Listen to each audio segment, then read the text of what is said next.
Hi everybody, we are discussing about the chemical properties of phenol. Today we will start from the reaction of phenol with zinc dust. Reaction of phenol with zinc dust.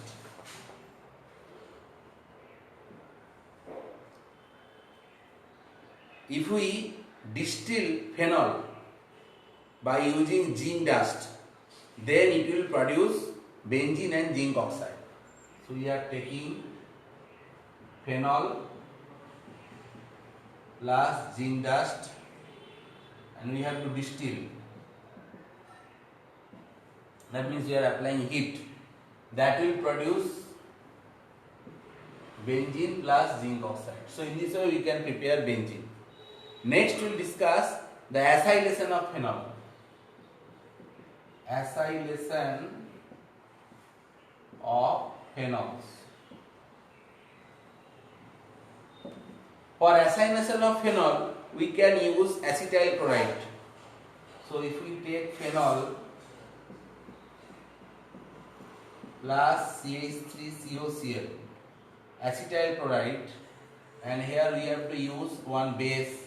We can take pyridine, otherwise we can take sodium hydroxide. Then it will produce OCOCH3. Acetylation of phenol plus there will be formation of HCl. So what is the mechanism here? Mechanism is very easy.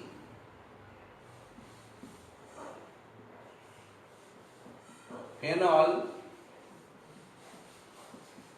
is reacting with this carbonyl group of this acetyl chloride,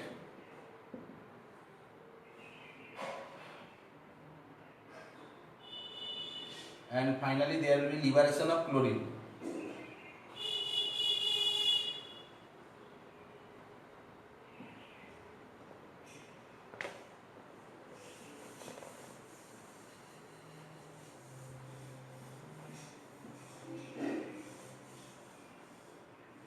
COCH3 and Cl minus is in the medium. So if we add pyridine, so pyridine will take this proton.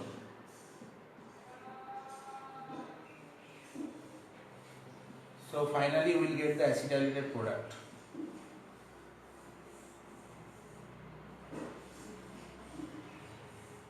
Plus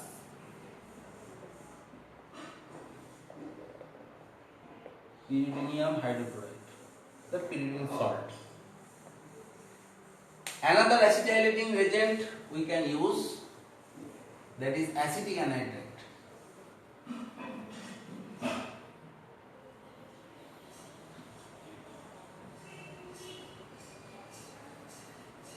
If we take acetic anhydride and pyridine,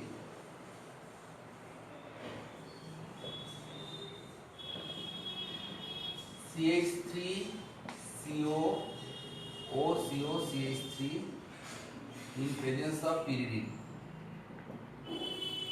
that will also produce the acetylated product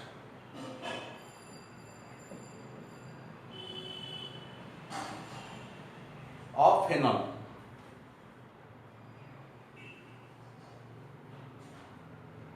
And this is called the benzyl ester of acetic acid. Phenyl acetate. Plus there will be formation of acetic acid. Next we can use the one reaction. Here if we apply it in presence of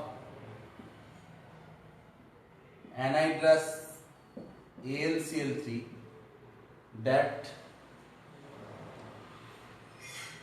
phenyl acetate, there will be one rearrangement reaction, that is called Fries rearrangement.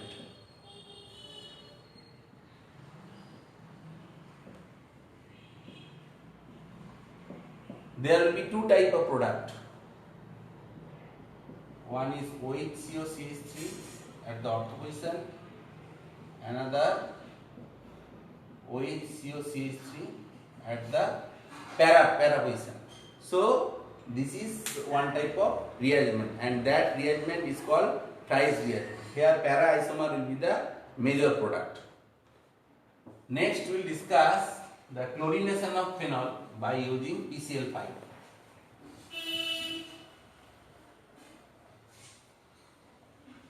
If we take phenol,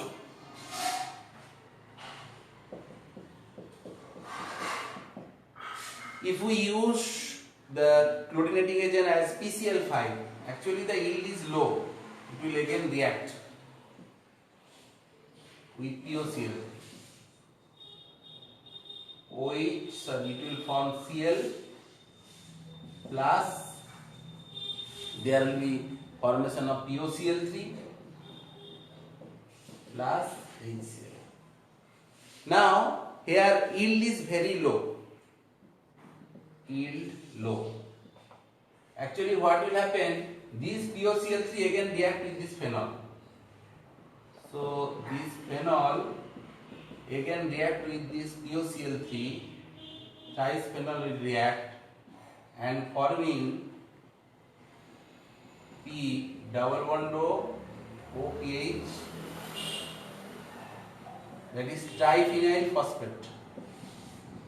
This triphenyl phosphate plus trice HCl. So the yield will be low. Next we will discuss one very important reaction.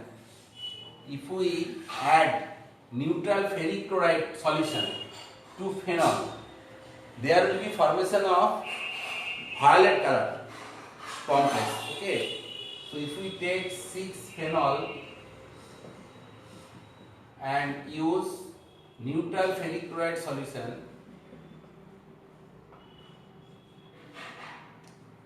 then it will produce Fe, one complex will be formed, pH, that means phenol benzene ring, okay, whole 6 3 minus plus formation of 3HCl plus 3H plus. Now this is a violet color complex, violet color, and different phenol will give different color. It may be green, it may be blue color. So this is one test by which we can easily identify between the phenolic OH and alcoholic OH. Alcoholic OH will not respond to this neutral ferric chloride test, but phenol or phenolic type of compound will change color, violet, green or blue with neutral ferric chloride solution. Now here one question will be, what is neutral ferric chloride solution? In ferric chloride, if we add little bit of ammonium hydroxide, then there will be formation of ferric hydroxide. If we add again ferric chloride solution to dissolve this precipitate, then it will be called neutral ferric chloride. Here pH will be near about equal to 7. So this is called neutral ferric chloride solution. So that we have to prepare.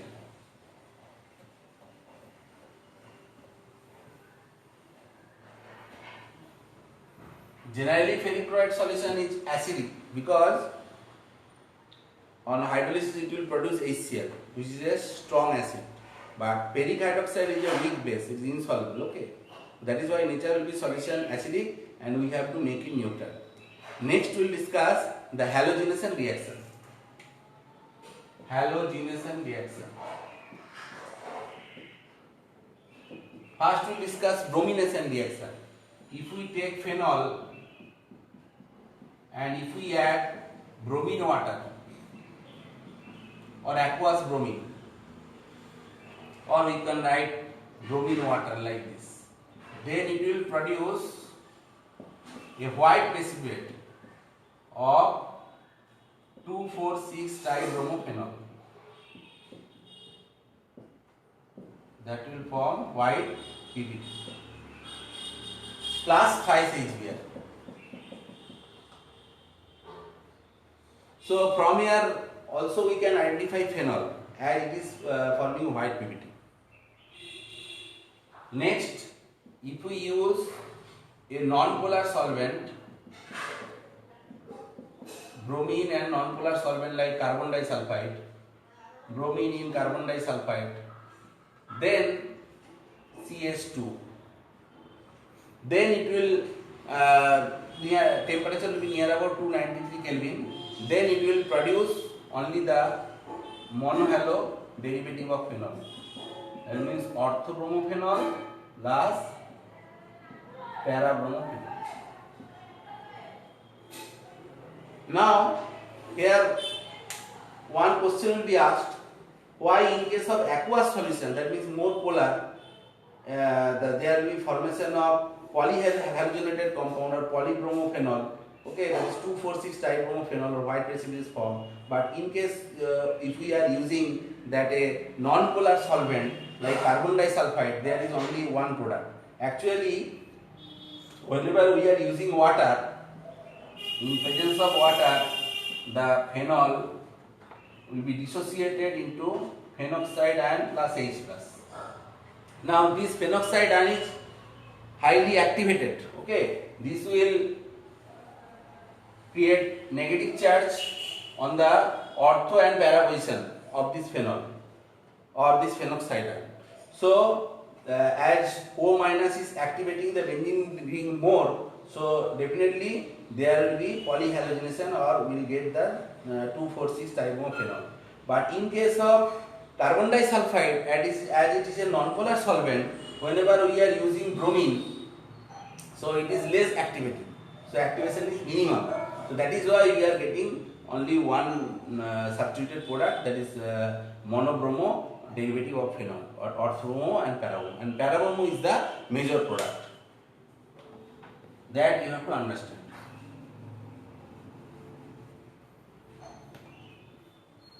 Next we discuss the nitration reaction. Nitration of phenol. Already we know that phenol is orthopara directing because of resonance. So here if we add only dilute nitric acid at 293 Kelvin, that will produce orthonitrophenol plus paranitrophenol. And paranitrophenol will be the major product.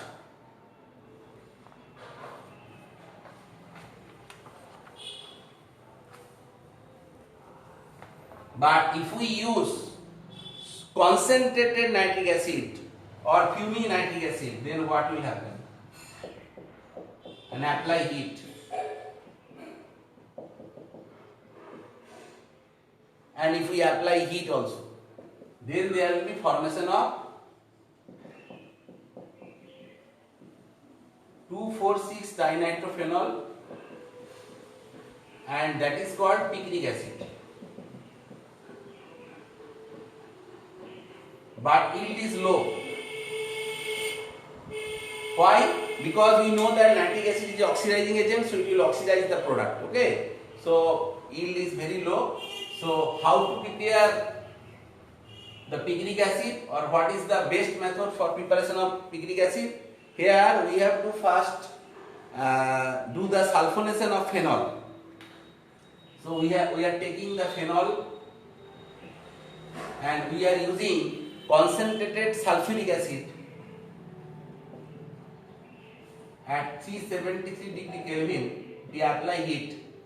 373 Kelvin. We apply heat, and we have to apply it or prolonged heating is required. Prolonged heating. That will produce, or that will form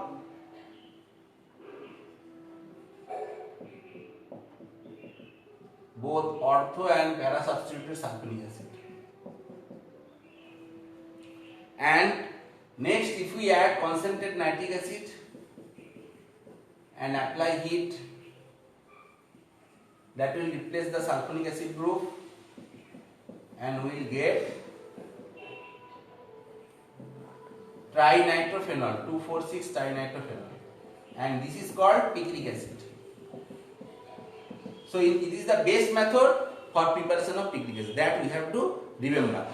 But if we give nitrous acid to phenol, HNO2, that we can prepare by using dilute NaNO2 and dilute HCl, that will produce nitrous acid, and nitrous acid will produce paranitrosophenol.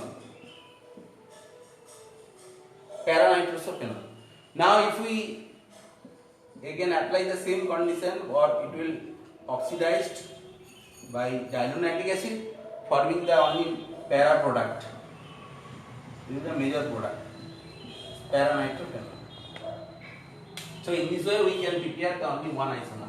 Otherwise we have to separate the ortho and para, that we have already discussed, that orthonitrophenol is steam volatile. So by steam distillation method we can separate ortho, and para will remain in the solution as there is intermolecular hydrogen bond. In case of orthonitrophenol there is intramolecular hydrogen bonding, so it exists as monomer and it is easily steam volatile. Hope you can understand. Next we will discuss the sulfonation reaction. Sulfonation.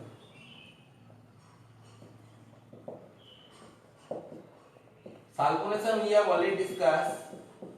If we take phenol and concentrate sulfuric acid at 298 degree Kelvin, if we apply heat, then what will be the product here? OH SO3H.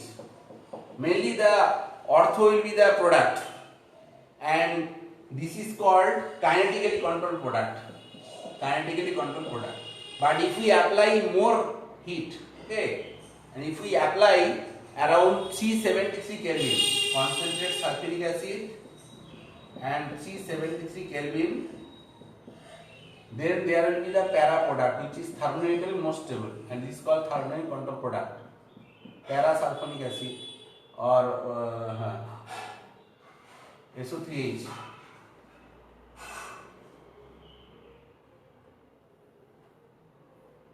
Phenol parasulfonic acid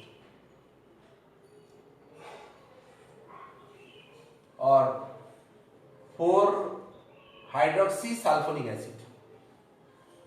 Now if we add concentrate sulfuric acid on prolonged heating, concentrate H2SO4 around 380 Kelvin temperature, and we are applying prolonged heating,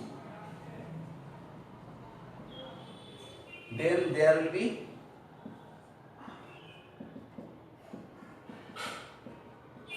two SO3H group at the ortho and para position. So in this way we can do the sulfonation of phenol. Next we will discuss Friedel-Crafts reaction, Friedel-Crafts alkylation as well as Friedel-Crafts acylation. Friedel-Crafts reaction.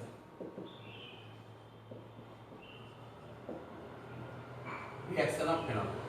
So if we take phenol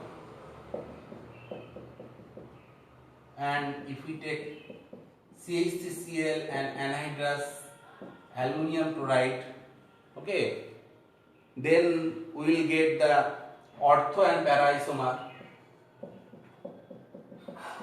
Cresols are formed, orthocresol and paracresol. Definitely paracresol will be the major product. This is called Friedel-Crafts alkylation. In case of Friedel-Crafts acylation, we have to use acetyl chloride plus CH3COCl. We are using anhydrous AlCl3,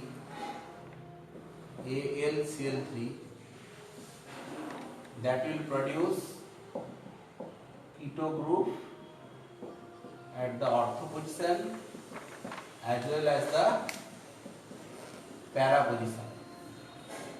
and para will be the major product. Next we will discuss the cold reactions.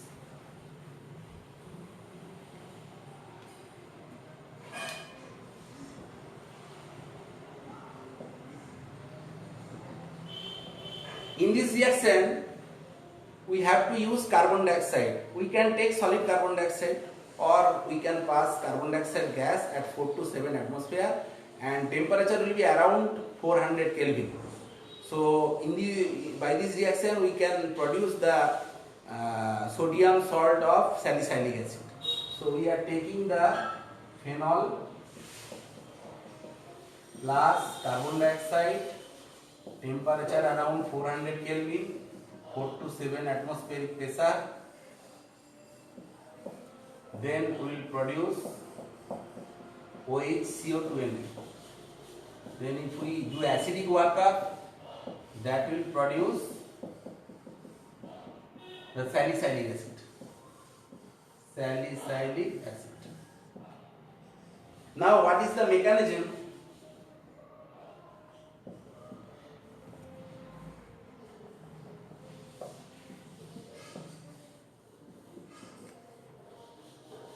So here we are taking the CO2.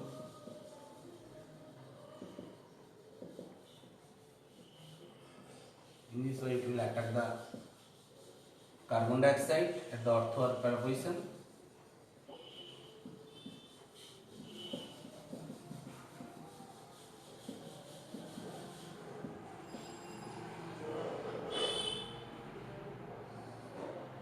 Carbon dioxide also, as well as we have to give some sodium hydroxide also.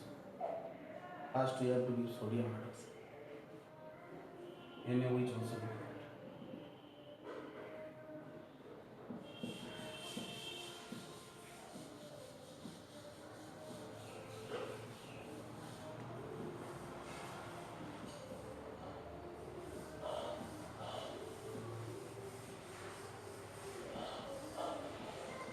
Then this proton will shift here.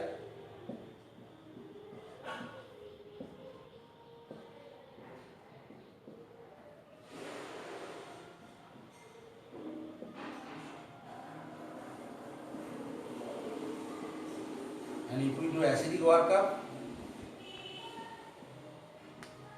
then we will get the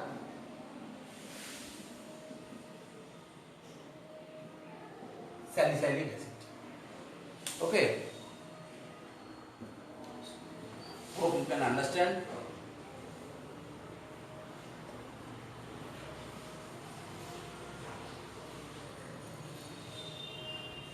Next we will discuss another reaction, that is the formation of aspirin, salol and methyl silate. So if we take phenol, if we take salicylic acid, from salicylic acid we can prepare it. Okay. So if we are adding aceto, that means acetic anhydride, in presence of one acid, we have to take concentrated sulfuric acid. Then there will be acetylation at the OH group, OCOCH3 plus COOH, and this compound is called aspirin. Plus there will be formation of acetic acid, and this is one kind of analgesic. Okay, so by using this reaction we can also prepare salol. If we take the salicylic acid, that is why salicylic acid is so a very important compound. If you are taking phenol, or we have to take that phenol and POCl3, PHOH, and if we use POCl3, that will produce O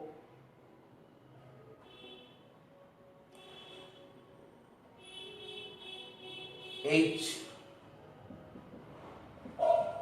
C double bond O, pH, OPH, plus there will be formation of H2, and this compound is known as Phthalate.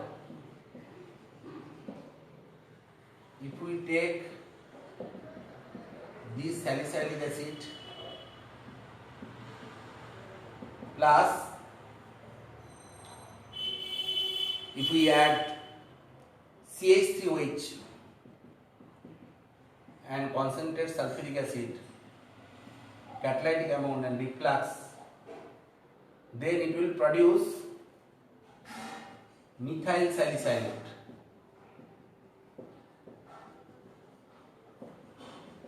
And this is known as oil of wintergreen or methyl salicylate.